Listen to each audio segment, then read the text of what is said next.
Next question. Should I keep cash in a mattress? First of all, I love this question because I'm pretty sure my great-grandma kept all of her cash in a mattress for a very long time. Again, the short answer is probably not. I always recommend keeping a little bit of cash on hand just in case things get crazy or totally go south and you just need to have some cash.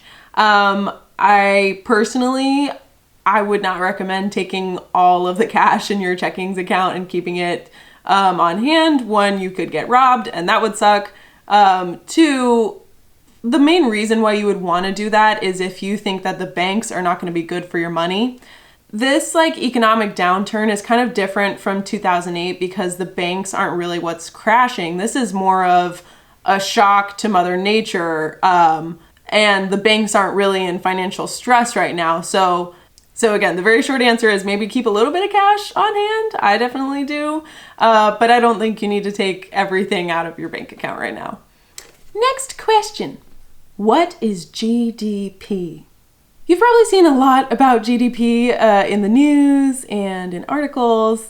GDP stands for, get down princess, green dancing pants, goddamn politics. Just kidding. GDP stands for gross domestic product. And what that means, it's economically defined as the value of all goods and services produced by a country over a period of time.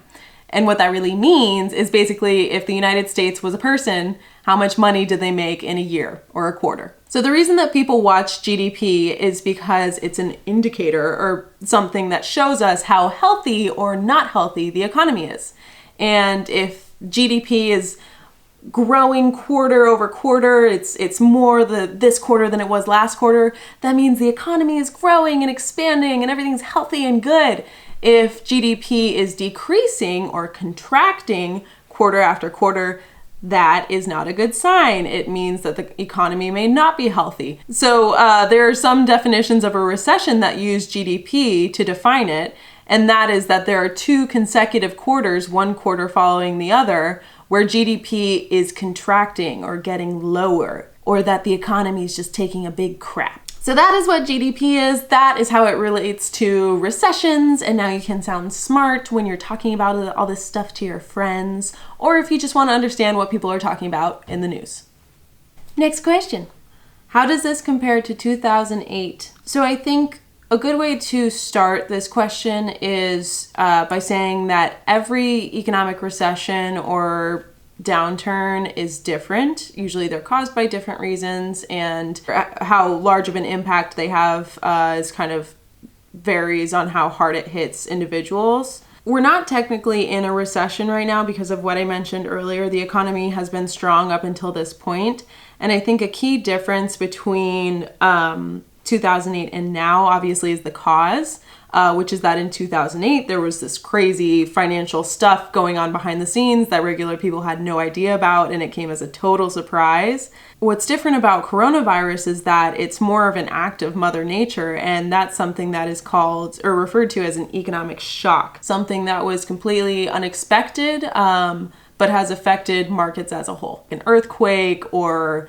tsunami, anything of that nature. So first of all, the causes of these economic downturns are different. The second thing that is going to be really different about this is how the government helps out consumers, which just means regular people like you and me. With this, it's a little different because people aren't spending money because they literally can't go outside. You can't go to a store because you're afraid of getting sick. So the way that the government is going to handle this is going to be different. Right now, what is proposed is more support for what's called the financial safety net, or just the safety net, which is programs like SNAP or WIC or food stamps or Medicaid and Medicare, things that are run by the government. So the government is going to try to beef those things up so that people who are in the most need, who are the most vulnerable to something like this, will have more support. The government is also talking about expanding unemployment insurance, paid sick leave, especially for small businesses who are going to be hit really hard by this. But just like everything that has to do with the government, there are going to be limits on who can access those things. And we're also still waiting to see that be finalized. It's just kind of been announced and planned right now. We don't know for sure what that will look like. Next question. How will this affect small businesses? This one I think is going to be really tough. Small businesses are probably going to be hit really hard, especially if they're in those, like I said, fun money categories of restaurants or entertainment. So I've seen a lot of small businesses doing things virtually, or if they're a restaurant, doing just takeout orders. If you have the money that you have extra money to spend, maybe consider trying to support your favorite small business right now so that they can try to get through these times. Like I said, the government is probably going to do some things to support them, but it really might not be enough. So even if you want to donate or just spend any much extra money that you have on small businesses, I think that would really help right now. Okay, that's it. So I hope that was helpful. If you have any other questions, please feel free to leave a comment or slide in my DMs or text me, whatever. Also, if you have your own perspective on how to answer these questions, I would love that. This is also kind of meant to start these conversations. Like I said, I think the best way to be prepared is to be informed, and I think as much perspective as we can get, the better.